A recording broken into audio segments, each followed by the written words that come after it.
Rampisham Down is a site of great interest to SPGL. It's a wonderful opportunity to take something that's steeped in history. It's been with the BBC World Service since the 40s. It was completely re-engineered after a bit of a mess in the 80s, and here we are now being able to offer a new public service from the site by producing a lot of energy. SPGL was born a few years ago from a passion of farming being combined with renewable energy and conservation. That triangle of three factors is so important to me and the future for many people. Give us a couple of years in the future and we'll have produced the equivalent of a coal-fired power station. You link that with battery storage and you've resolved a lot of the problems that the government will have going forward in terms of loss of electricity over peak periods. We've got around us all the grass where sheep come in and graze. We've got the solar arrays standing above the grass, not affecting its ability to grow, and we've got the opportunity to be producing electricity. So I look upon this as an orchard, but a modern day orchard, where instead of apples, we've got the electricity being produced. And if I was a sheep, I then come and have a look underneath, and I can see I've just got this big field of grass that's absolutely ideal for me to come and graze.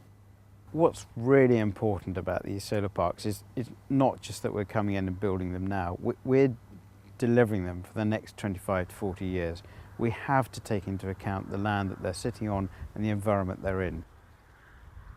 When I first came here, it was in the midst of re-engineering. There was lots of work going on out in the antenna field. The old masts were being taken down and the new masts were being put up. There was lots of this new trunking that carries the signal from the transmitters to the antennas were being built and installed. And then inside the building, it had been completely gutted and the old equipment had been taken out and the new transmitters and infrastructure was being put in. The site was basically a huge building site. There were various contractors carrying out their installation works out in the field. This involved digging the foundations and laying concrete for the new antenna mast that you can see around the site. Solar power is a part of a mix of energy. There is no single answer to the renewable energy solution. We've got wind, we've got anaerobic digestion, biomass, waste to energy. They're all part of the mix. What's wonderful about solar is that it's got a predictable output of electricity, so you can link it very efficiently to battery storage or any other form of electrical storage. There's the great myth that it only works in sunshine. That's not the case. It quite likes being cool and it doesn't work at night, but otherwise you'll find that it'll carry on working. So we are producing energy all year round, not just in the summer. We choose our sites by taking into account firstly the visual impact. We do not want them to be an eyesore in people's eyes, and that's the great advantage of the solar over wind. We are almost invisible unless you look at it from a helicopter. So visual impact is important. The grid connection, so you need to be near enough to the national grid to be able to push the electricity out into the grid, and we need to ensure that we've not been using high quality land in terms of something that could grow the best wheat or something like that. What's really important about these solar parks is not just that we're coming in and building them now, we're delivering them for the next 25 to 40 years. We have to take into account the land that they're sitting on and the environment they're in. We're going to end up creating fabulous habitats because they won't be disturbed over the next 25 years other than sheep and the odd inspection from an engineer. They're all going to have this lovely stable habitat, and we believe that's a very important factor in the future of all solar parks. Rampisham Down is going to have some very positive impacts on the local community and the wider economy of Dorset.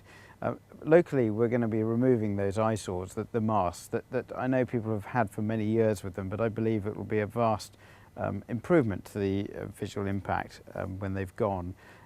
We will of course be producing a lot of jobs, so there are about 150 new jobs will come forward and be focused on this site, which will have a positive impact both locally for some people that get the jobs and for the wider spread within Dorset itself. We're also investing approximately £100 million into this project. Now, a lot of that will cycle back into the local community and the wider environment of Dorset itself. I started my apprenticeship at the tail end of this site being completed and saw the very last of it going in, and completed my apprenticeship and joined my father into producing sheet metal work products. The legacy now is that this site is coming to an end in its working life, but we are now working alongside to produce new renewable energy schemes such as solar that will replace all the components that are on this site. This actual project, along with the projects we've done up to now, has been an incredible success for our company. It's enabled us to employ an extra 22 people from the Dorset economy. It's allowing us to employ a further 3 before the year's out, and into next year we actually look to set the same numbers again as the projects grow. The strange thing is Rampisham has always been at the forefront of technology. When it was first built in 1941, it had the latest shortwave transmitters then. Then it was re-engineered in the 1960s with the latest equipment again. Then it was re-engineered in the 1980s. And then it's great to think that again it'll be re-engineered with new solar technology. So it's great for the site that it's always been at the forefront of technology.